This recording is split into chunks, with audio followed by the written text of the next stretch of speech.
আছে আল্লাহ নেয়ামত দিলে ওটা প্রকাশ করতে চায় না, এটা আল্লাহ পছন্দ করে না। মানে আপনি যদি অনেক সম্পদশালী হন, আপনি সুন্দর পরিচ্ছন্ন জামা পরবেন, মানুষকে দান করবেন, আপনার বাড়ি ঘর সুন্দর হবে, এটা নিষেধ নয়, এটা ভালো।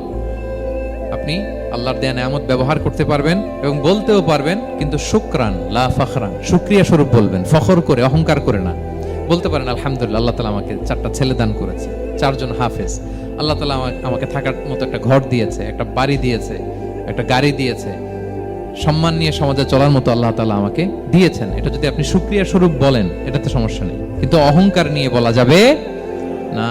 ইন্নাল্লাহা ইউহিব্বু আন ইয়ারা আসারা নি'মাতিহি আলা আবদিহি, আল্লাহ তাআলা যে নেয়ামত তার বান্দাকে দিল, ওইটার একটা নমুনা দেখতে আল্লাহ পছন্দ করে। আল্লাহ বানাইছে আপনার বিলিয়নিয়ার, আপনি হচ্ছেন ছেঁড়াপাড়া জামা পরে চলেন, হবে?